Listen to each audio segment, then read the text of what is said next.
Welcome to the space, y'all. Such a pleasure to have you here.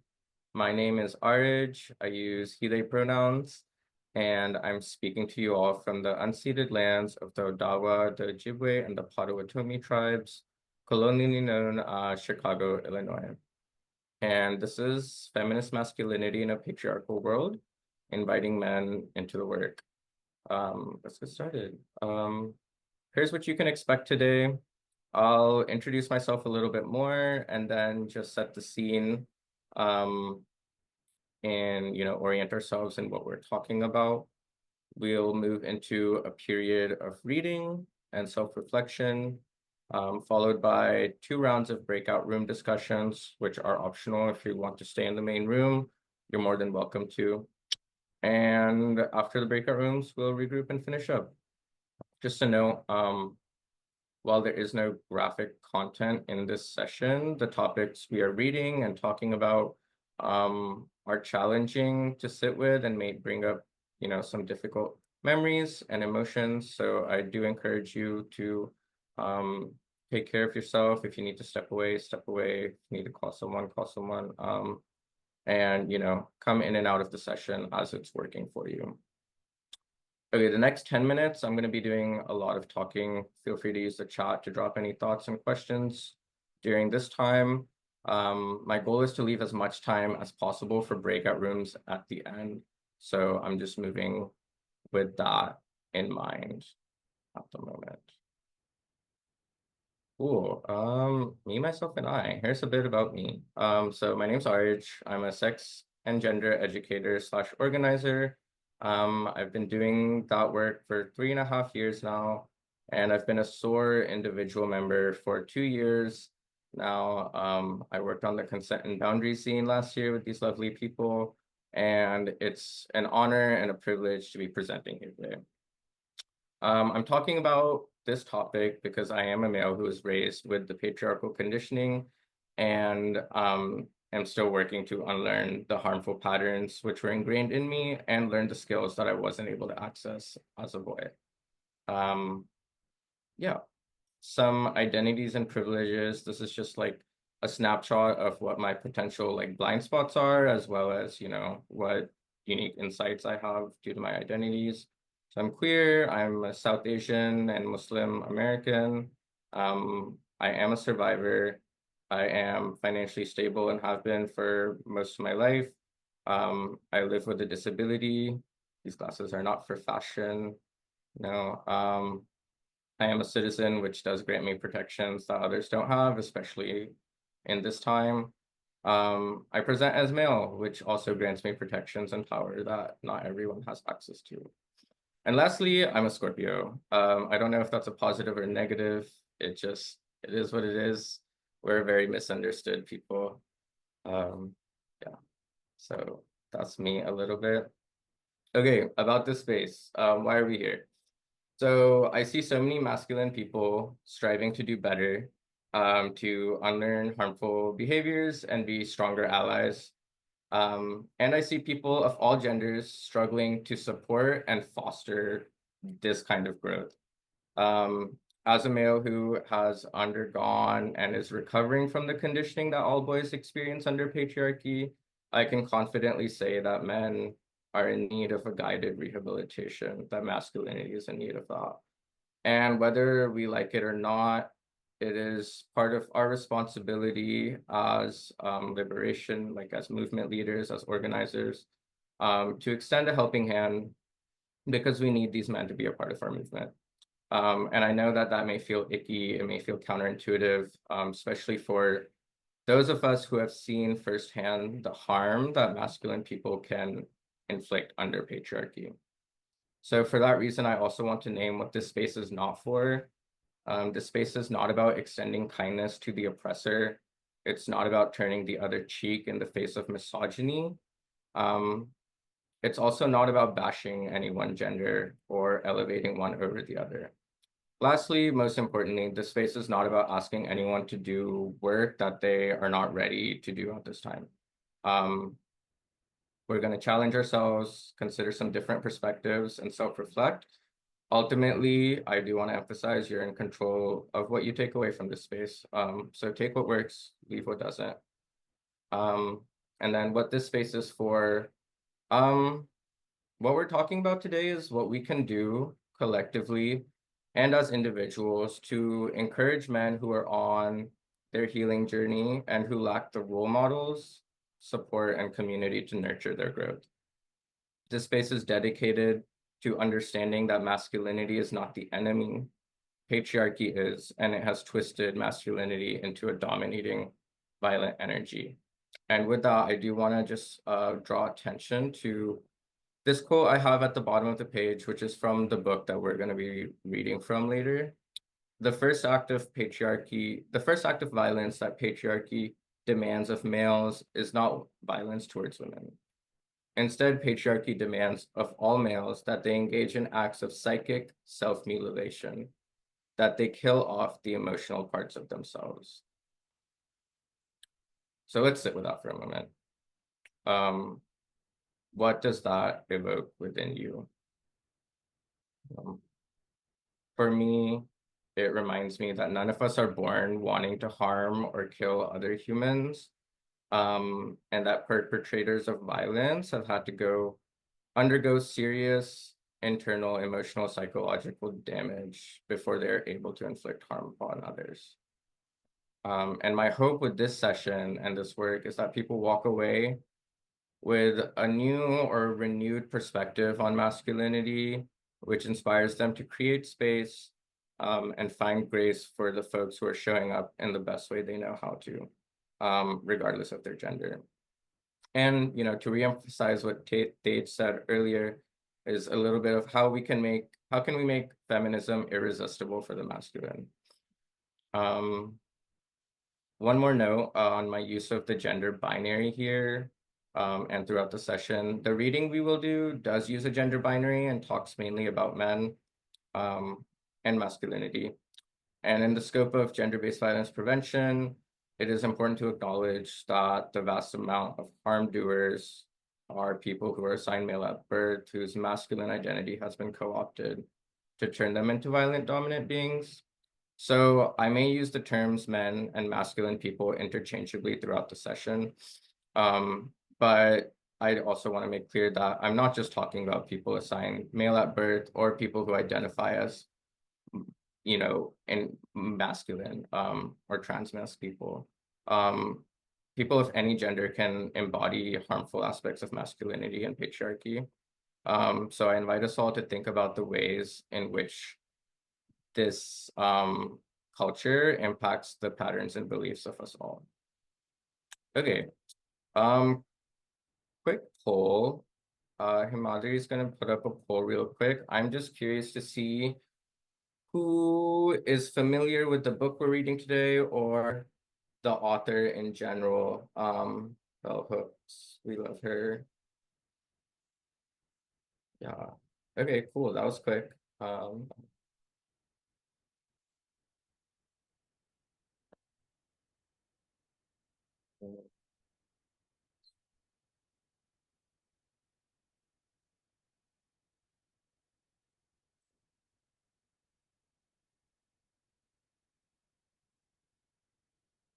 All right, I think that's most of the crew. We can move on. Okay, I will end it. Beautiful.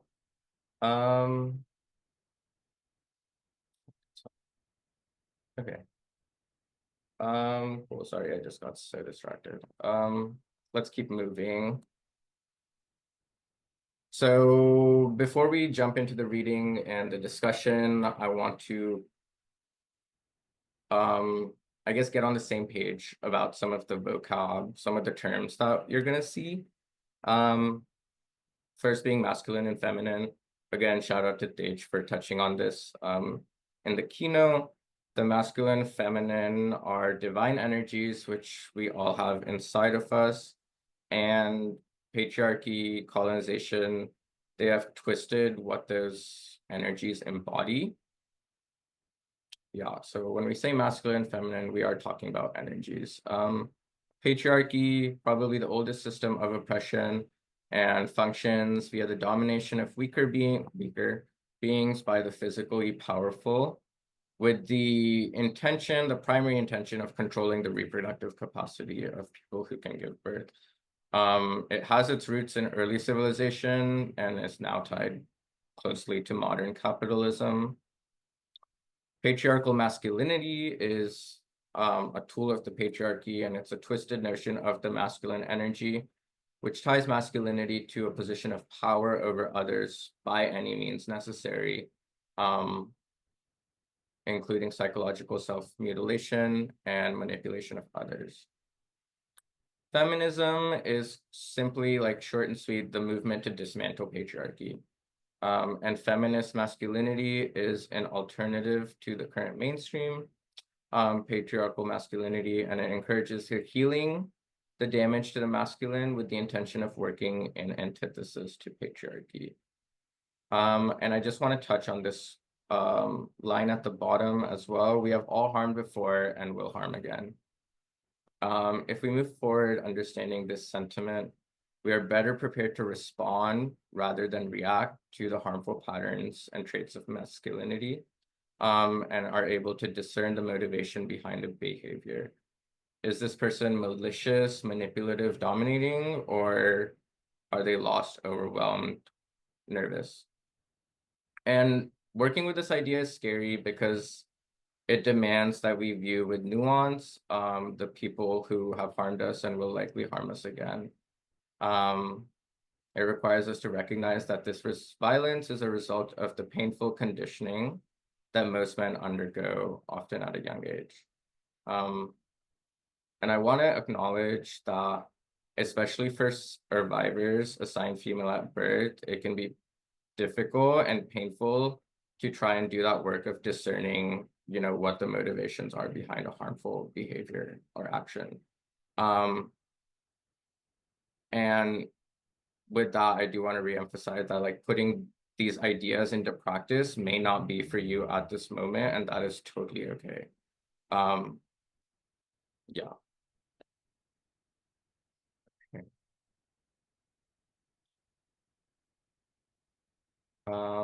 Okay, a couple more slides before I stop talking and we get into some more reflection.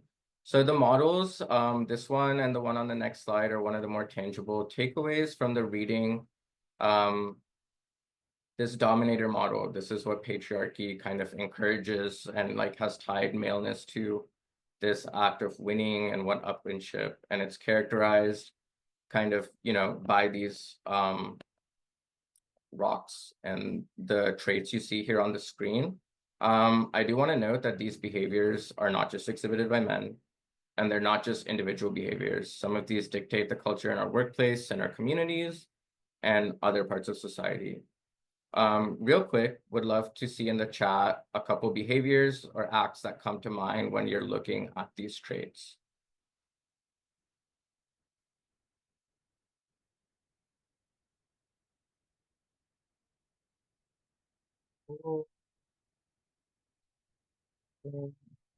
And then there's the partnership model. Making it looking at these traits, it becomes really clear to me that a lot of men and masculine people are denied the chance to learn, like, what they're denied the chance to learn growing up. And I see a lot of these traits as essential qualities for liberation. And I think if you have these, if you embody these, you're inevitably working in antithesis to the systems of oppression. So again, let's drop into the chat a couple behaviors which embody these traits. Sorry, I'll slow down.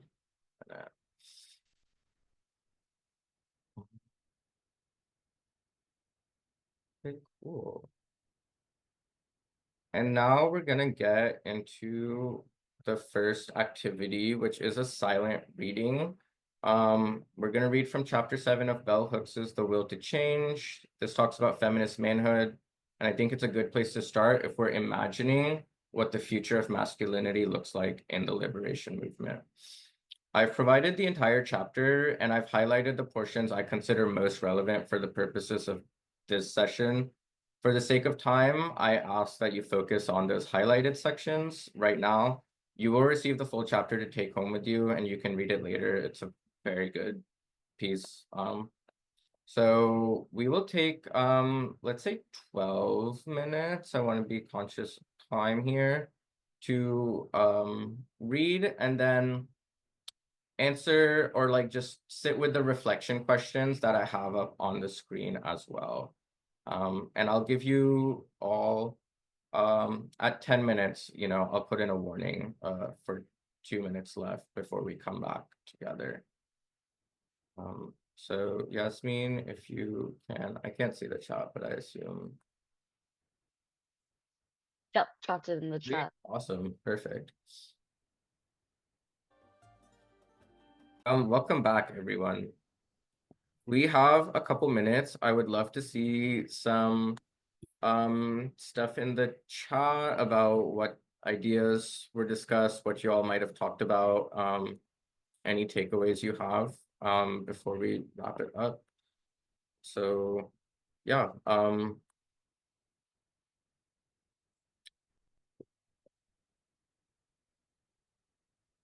you're also welcome to come off mic and say something if that's your preference. But I just would love to see how people feel like masculinity is received in these spaces, in RJ spaces, what your experience has been, like what your experience you'd like to be moving forward, or any other takeaways you had throughout the session. I